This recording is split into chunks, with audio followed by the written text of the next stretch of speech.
Hey guys, back again. Firstly, regret. Skype call truncated my recording right as I was doing a wrap on part one. But I've got part two for you. One of the key questions that comes out of resist. How do I do that? What exactly does that entail? They have all the guns, they have all the debt-based money. How do we resist? This is not a question of physical resistance. I sit here like a Boer of old, only instead of with a big beer, I've got a shaven head with a picture of one of the most beautiful countries in the world standing behind me in a very kind guest and host's office. And I am answering the question that what do we do? What do we do? Well, let me just resketch some of the things that are going down. 2 streets away from here in an affluent area for firing a gardener. The individual returned and brought a few accomplices with him, tied up the man who fired the gardener, set him alight while raping his wife. That is the end of structure. When you rot at the head, as the Chinese say, a fish rots always from the head. When you have thieves and skullduggery right at the top and criminality is endemic, criminality then spreads. I'm hearing of people that would never leave that will leave now. A recessional condition, all the state enterprises being hollowed out, all those that chicken ran way back then feeling justified and having to help those that stayed behind. This is the problem. This is the microcosm of what's coming when you hollow out something beautiful and you leave it just a pitiful shell of what once was. So let's go back to that question. What do you do? What do you do? Everyone's so good at describing the problem. What is the solution? And to the person that's said to me, so what? What are we doing? Good question. And here's your answer. First of all, active resistance involving elements of physicality, going forward, route marching, throwing yourself at the wheels of tanks and people that are armed to the teeth and given instructions, I actually see as rather not particularly futile or not particularly productive and relatively futile. It's important that when really unpopular things happen, that there are people illustrating in a sort of demonstrative way in resistance and marching, etc., etc.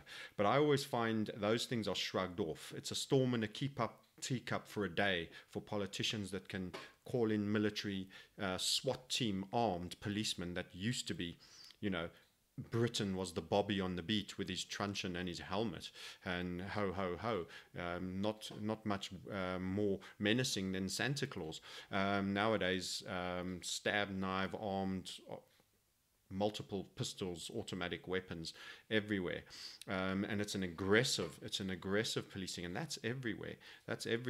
Not just in this beautiful country, but in many of those other beautiful countries. So what do? I believe in, for the smart one, not being a martyr. Don't be martyrs for the cause. Certainly allow others to be it, but certainly in terms of your friends and family, do not encourage martyrdom. Action is good to a point, but the real action, the undermining action, this is where we have to be clever, where we have to get into our, I'm going to get into trouble for this one, feminine side, the manipulative dark arts of getting your way without actively picking the fist fight. And what do I call this? I can see the ladies watching this fuming. But yes, the passive resistance is what you want. Do not participate. The beginning of the undermining is not participating. The most eerie thing for a government is to win power with barely a small minor percentage of total people participating in the vote. Let them feel this dark, seething mass that is not playing the left hand versus the right hand of the same goddamn octopus, the blue versus red, whether it's American blue versus American red or British conservative blue versus Labour red. You've been set up for a Punch and Judy show being run by the same putrid little midget behind the curtain. Apologies to all people of diminished stature. That was a moment of lack of reason and political incorrectness. But you're being midget of character, not in physicality, people of small-mindedness, people of cruelty, people of sadism. Don't buy into their show. Don't sit in the audience and be a player. Don't buy into their Britain's Got Talent. Don't buy into their dumbed down media. I mean, I grew up with rock that questioned government and politics, people like Pink Floyd. What do you have now? There's no one who questions politics. It's tits and ass hanging out. There's nobody who's being tolerated. Musicians don't get support for political activism views unless they do these George Soros variety sponsored views. In other words, they are co-opted. Anything that's political in music is now co-opted into what is known as the control structure, in my view. So passive, do not vote. Do not watch their media. Do not listen to their message. Do not react when they are creating this North Korea versus the rest of the world. They're trying to get you to believe that a kid with a bad haircut actually thinks he's going to destroy America. Do not participate in this Punch and Judy show, an excuse to unite North and South Korea that's probably been on the agenda since year vomit. Don't play the game. Don't even get involved. They're going to do what they're going to do, whether you are listening to every word and fretting like an anxious kitty cat waiting for a kittens to be born, or whether you are utterly indifferent. I don't even care to understand. I don't even want to know. I don't listen to it, and I don't participate. I don't participate in their news flow, because to differentiating what's fake and what's real is tough enough without the distraction techniques that they throw at you. So don't watch their media. Don't react to it. Stay like the seething silent mass. Become more independent. I've just stayed in amazing property with wild game, incredible fully flotation tanks, water for 3 boreholes, totally off-grid for electricity provision, huge amounts of diesel, gas and oil on territory, well marked, well served, with even servants' quarters, all part of the corral, if I can call it, and it is totally independence, growing their own greens and veggies, and essentially the lights can go off and this little beautiful valley will just continue to exist because the energy comes from the sun. Unless the control structure is switching the sun off, this man and his family are continuing to have light, energy, and an amazing existence. Become the prepper, become the financial prepper, become the physical prepper in terms of those things that you need that no longer rely on that which they provide, which includes their supermarket chains. Try become more independent. It's a difficult thing. Try take less out of the chain and grow more. This is action. This is passive action. You don't immediately get attacked. This is not throwing yourself under the tank and martyrdom. I'm not trying to incite a lot of people to become martyrs to make the world better for me. I want your interests. I want you to survive. I want you to be successful. Spread more awareness about general non-compliance. Throw things out. There's toll roads that were instituted here. Nobody pays them. They're refusing. And if enough people do that, it's quite difficult for a control structure to ram it home. They threat, they stamp, they offer you discounts, they do all sorts of things. But because of the history of apartheid and a much higher level of non-compliance, there's actually a wall of just distrust and anger that will actually act. And it's powerful. Of course, that's tricky to do in the States, where you can be threatened on your credit score, or in the UK on your compliance meter and all the things of, oh, the fine goes up and all of that. So some things you can't do and are unique to certain areas. But encourage non-compliance. Do not play their game. Do not dance to their tune. You don't have to vote. You don't have to be on that voter's roll. If you're not spending credit, who needs credit? Be financially independent. Have lots of cash. Hoard cash. If they're trying to kill it, hoard it. If anything they're trying to do, do the opposite. If Jamie Dimon says it's a fraud, buy it, because he's a liar and he's going to be buying it later on the dump. That's what you need to recognize. They are Masonic in that which they say is almost perfectly every time 180 degrees, holistic, reversible. So what do? You passively resist. You passively resist. I don't spend time wasting my time in the hot sun waving a flag of liberty outside some speech where an MP or whatever will happen. I don't find that productive. Some do, and I'm grateful for their active action. I'm more interested in defunding these guys. Break their financial system. It has to happen anyway. Bring it forward. Bring it forward. You want to be as efficient as possible with your tax revenues. I'm not saying, hey, cheat and go thrown to jail. I'm just saying efficiency. Starve the beast slowly. They are the master of Trojan and parasite. Become the parasite to them. Become the Trojan within that never supports them, that always does small things, that makes their life more difficult, that takes the money income they leverage up in debt. You are just a net present value, discounted cash flow to them. From the time that you are born, they are discounting what tax flows they will harvest from you and how much debt they can raise to fight wars and keep you on the outside and keep an elite that are selected inside, living the largesse, slave master over slave. And from that very date, if you go study the legals in terms of how your birth certificates are even worded, you are almost a ward of state, an asset of state that even surpasses in some instances legally parenthood. Resist the monarchies and the governments and all of these elements.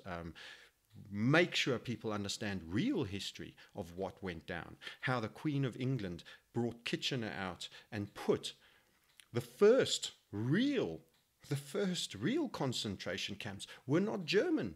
They were British. They couldn't beat these guys that roamed these hills behind my head. They couldn't beat them. New Zealanders were sent to fight to help the Queen. Australians were sent to fight, and they were sent home in wooden boxes. They couldn't beat these guys. The English were coming home in wooden boxes on an epic scale. It was a major problem. They thought they had a couple of months skirmish with a bunch of guerrillas, and they ended up in a 3-year war, which the only way they could win was with a scorched earth policy, locking man, woman, and child up and burning their farms, so that these awesome guerrilla warfares, soldiers that went out on horseback could no longer come and get a hot meal, trying to starve them out. And even still, it took much longer. The people died in those constant camps. This is under order of the Queen to win those assets once gold and diamonds were discovered in Johannesburg. The Boers had left British rule in the Cape Colony, which was literally just a feeding home to prevent scurvy for ships going over to India in the Cape of Storms, one of the wind that still pumps in Cape Town that I'll be down there tomorrow in. And what ended up happening, the Boers left, they carried wagon wheel and had dismantled their carts to carry it over a huge mountain escarpment to escape rule. They'd left Huguenot France to be the French Huguenots, and they'd rejected government. They'd rejected the aggressive government of France. The Dutch rejected, the Afrikaner Boer rejected the Dutch government and came for self-determination in this land. They came for self-determination in this land. And when they were brought under rule in the Cape, they moved inland and escaped and set up new land. And then gold and diamonds and the control structure by name that stands so closely behind the Queen, the bankers and lenders with the 13 family names, must have those assets. The Cullinan diamond, the greatest diamond ever found, sits in the Queen's crown. How does that be? Because the thieving, warmongering bastards came down here to these mountains and starved a nation of self-determination seekers until eventually they could get a grudging peace agreement after sending their working class Englishmen who didn't understand to die in droves for the Queen, for the honor of the Queen and the monarchy and the control structure and the banking and mining magnate bastards that stood behind them, that wanted the greatest assets in the world, in the gold and diamond community. That is who you are fighting. Those are who you are fighting, and undermine them smart. Go guerrilla warfare like the soldiers did in the hills back here. You can't fight their cavalry, you can't fight their guns. Defund them, spoil their margin-based hypothecated system which relies on leveraging up your future tax flows to justify ever greater debt levels. That's what you do. That's what you do. You become a prepper, a financial prepper, a reset, economic reset prepper. You discredit them at every opportunity when you speak vocally about them, and to all friends and family. You recognize who your enemy and you let it be known, and you let others spread that word.